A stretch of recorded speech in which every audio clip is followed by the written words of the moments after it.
നമസ്കാരം. അനധികൃത നിയമത്തിന് പേരുകേട്ട മേഖലയാണ് കേരളത്തിലെ ഉന്നത വിദ്യാഭ്യാസ രംഗം. സംസ്കൃത കോളേജിൽ അസിസ്റ്റന്റ് പ്രൊഫസർ തസ്തികയിലേക്ക് നടന്ന നിയമനം ചട്ടലംഘനമാണെന്ന വാർത്ത തത്തുമൈ കഴിഞ്ഞ മാസം പുറത്തു കൊണ്ടുവന്നിരുന്നു. ഇപ്പോൾ ഈ നിയമനം സ്റ്റേ ചെയ്തിരിക്കുകയാണ് ഹൈക്കോടതി. തത്തുമായി ബിഗ് ഇമ്പാക്ട്. ചന്ദ്ര, ഈ കഴിഞ്ഞ മാസം, അതായത് ഓഗസ്റ്റ് മാസം 4-ാം തീയതിയാണ് തത്തുമയി ഒരു വാർത്ത പുറത്തുവിട്ടത്. അതായത് സംസ്കൃത കോളേജിൽ നടന്ന അസിസ്റ്റന്റ് പ്രൊഫസർ തസ്തികയിലേക്കുള്ള നിയമനം, ആ നിയമനം ചട്ടവിരുദ്ധമാണ് എന്ന് ചൂണ്ടിക്കാട്ടിയായിരുന്നു ആ വാർത്ത തത്തുമയി പുറത്തുവിട്ടത്. അതായത് ഈ സംസ്കൃത കോളേജിൽ അസിസ്റ്റന്റ് പ്രൊഫസർ നിയമനം സംസ്കൃതത്തിലെ ജ്യോതിഷം സ്പെഷ്യലിസ്റ്റ് നിയമനമായിരുന്നു. NCA മുസ്ലിം കാറ്റഗറിയിലേക്കാണ് ആ നിയമനം നടന്നത്. ഈ നിയമനം സത്യത്തിൽ ഈ നിയമനത്തിനായിട്ടുള്ള അഭിമുഖത്തിൽ ഒരു ഉദ്യോഗാർത്ഥി മാത്രമാണ് പങ്കെടുത്തത്. അതായത് ഷബ്ന ടി താജ് എന്ന ഒരു ഉദ്യോഗാർത്ഥിയാണ് ആ അഭിമുഖത്തിൽ പങ്കെടുത്തിരുന്നത്.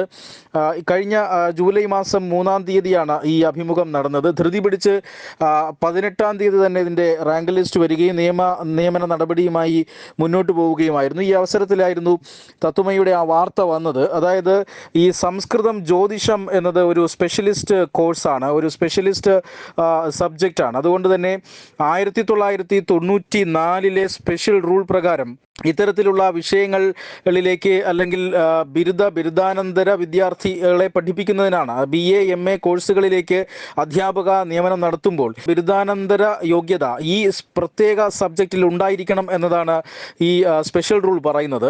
അതനുസരിച്ച് ഈ വിഭാഗത്തിലേക്ക് അല്ലെങ്കിൽ ഈ കാറ്റഗറിയിലേക്ക് തിരഞ്ഞെടുക്കപ്പെടുന്ന അധ്യാപകൻ അല്ലെങ്കിൽ അധ്യാപിക ബിരുദ തരത്തിലും ബിരുദാനന്തര തരത്തിലും ജ്യോതിഷം ഒരു സ്പെഷ്യൽ വിഷയമായി പഠിച്ചിരിക്കണം എന്നതാണ്.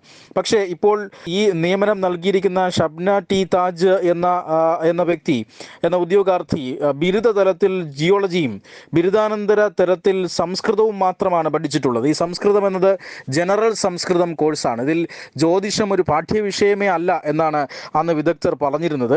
ഇങ്ങനെ ജ്യോതിഷം ഒരു ഘട്ടത്തിലും പഠിച്ചിട്ടില്ലാത്ത ഒരു അധ്യാപകൻ ബിരുദാനന്തര വിദ്യാർത്ഥികളെ ജ്യോതിഷം പഠിപ്പിക്കുന്നു എന്ന തലത്തിലേക്ക് നിയമനം കൊണ്ടുപോകുന്നു എന്നുള്ളതാണ് ഇതിൽ ഏറ്റവും പ്രധാനപ്പെട്ട പ്രത്യേകത. അതുകൊണ്ടാണ് ഈ നിയമനത്തെ ചോദ്യം ചെയ്തുകൊണ്ട് നമ്മൾ വാർത്ത നൽകിയത്. ഈ വാർത്ത അടിസ്ഥാനത്തിൽ നിരവധി വിദഗ്ധരും ഇതിനോടകം തന്നെ പ്രതികരിച്ചിട്ടുണ്ട്. അതായത് ഒരിക്കലും ഇത്തരത്തിലൊരു നിയമനം നടത്താൻ പാടില്ല. ജ്യോതിഷം എന്നത് സംസ്കൃതത്തിൽ നിരവധി വിഭാഗങ്ങളുണ്ട്. ന്യായം, സാഹിത്യം, വേദാന്തം, ജ്യോതിഷം എന്നിങ്ങനെ പലതരത്തിലുള്ള വിഭാഗങ്ങളുണ്ട്. ഇതിൽ ഓരോ സ്പെഷ്യലിസ്റ്റ് സബ്ജക്റ്റുകളിലും അറിവും പ്രാവീണ്യവും ഉള്ളവരാകണം അത് പഠിപ്പിക്കേണ്ടത്. അത് ഏതൊരു വിഷയവും അങ്ങനെ തന്നെയാണ്. പക്ഷേ ജ്യോതിഷം തൻ്റെ വിദ്യാഭ്യാസ കാലഘട്ടത്തിൽ ഒരു ഘട്ടത്തിലും പഠിച്ചിട്ടില്ലാത്ത ഒരു ഉദ്യോഗാർത്ഥിയാണ് ഇവിടെ അസിസ്റ്റന്റ് പ്രൊഫസറായി നിയമനം നേടിയിരിക്കുന്നത്. ഇത് സംസ്കൃത കോളേജിൽ ജ്യോതിഷത്തിന് അഡ്മിഷൻ നേടി വരുന്ന വിദ്യാർത്ഥികളോട് ചെയ്യുന്ന ഒരു അനീതിയാണ്. മാത്രമല്ല, ഇത്തരത്തിലുള്ള നിയമനങ്ങൾ കോളേജിലെ ഈ കോഴ്സുകളുടെ നിലവാരം, പഠന നിലവാരം അത് ഇല്ലാതാക്കുകയും പിന്നീട് ഇത്തരം കോഴ്സുകളിലേക്ക് കുട്ടികൾ വന്നു ചേരാത്ത ഒരു അവസ്ഥയും ഉണ്ടാകും. ഇത് ദീർഘകാല അടിസ്ഥാനത്തിൽ വലിയ ദോഷം ചെയ്യും എന്ന് അന്ന് തന്നെ വിദഗ്ധർ പ്രതികരിച്ചിരുന്നതാണ്. അതുമായി ബന്ധപ്പെട്ടാണ് നമ്മൾ വാർത്ത നൽകിയത്. ഈ മാധ്യമങ്ങൾ മുഴുവൻ ആ സമയത്ത് ശിരൂർ രക്ഷാപ്രവർത്തനം, അതുപോലെ തന്നെ വയനാട് ദുരന്തം, ഇങ്ങനെയൊക്കെയുള്ള കാര്യങ്ങളിൽ ചർച്ച ചെയ്തുകൊണ്ടിരുന്നപ്പോഴാണ് ഇത്തരത്തിൽ അനധികൃതമായ നിയമനം വളരെ പെട്ടെന്ന് പല ഭാഗങ്ങളിലും പല ഡിപ്പാർട്ട്മെൻറ്റുകളിലും നടത്തുന്നതായി നമ്മൾ ശ്രദ്ധിച്ചാൽ ദേവസ്വം ബോർഡിൻ്റെ PRO നിയമനം നമ്മൾ ആ ഘട്ടത്തിൽ തന്നെ റിപ്പോർട്ട് ചെയ്തിരുന്നതാണ്. അതിൽ രണ്ടാമത്തെ നിയമനമായിരുന്നു ഇത്തരത്തിൽ സംസ്കൃത കോളേജിലേക്ക് ഒരു അസിസ്റ്റന്റ് പ്രൊഫസർ തസ്തികയിലേക്കുള്ള നിയമനം.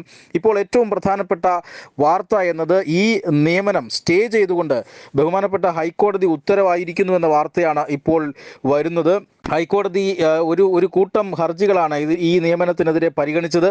ഈ ഹർജികൾ പരിഗണിച്ചുകൊണ്ട് ഹൈക്കോടതി ജഡ്ജി PM മനോജാണ് ഈ സ്റ്റേ ഉത്തരവ് നൽകിയിരിക്കുന്നത്. വിശദമായി വാദം കേൾക്കാനും അതുപോലെ തന്നെ ഈ നിയമനം നേടിയ ഷബ്ന ടി താജ് എന്ന ഉദ്യോഗാർത്ഥിക്ക് സ്പീഡ് പോസ്റ്റിൽ നോട്ടീസ് അയക്കാനും ഹൈക്കോടതി തീരുമാനിച്ചിട്ടുണ്ട്. ഇനി ഈ കാര്യത്തിൽ ഒരു തീരുമാനം വരുന്നതുവരെ നിയമനം സ്റ്റേ ചെയ്യണം എന്നാണ് ഹൈക്കോടതി ഇപ്പോൾ ഉത്തരവായിട്ടുള്ളത്. തീർച്ചയായിട്ടും തത്തുമൈ മാത്രമാണ് ഈ വാർത്ത പുറം ലോകത്ത് എത്തിച്ചത്. തത്തുമയിലൂടെ മാത്രമാണ് ഈ വാർത്ത വന്നത്. ആ വാർത്തയിന്മേൽ ഇപ്പോൾ ഹൈക്കോടതി നടപടി ഉണ്ടായിരിക്കുന്നു എന്നുള്ളതാണ് ഏറ്റവും പ്രധാനപ്പെട്ട കാര്യം. Powered by Jyothis, realising your dream home. Our ongoing luxury apartments projects are Crown near Karivattam, The Square near UST Global, White Manor near Achigal Ambalathara, and Evergreens Luxury Villas near Tirumala. Call 90482 55599.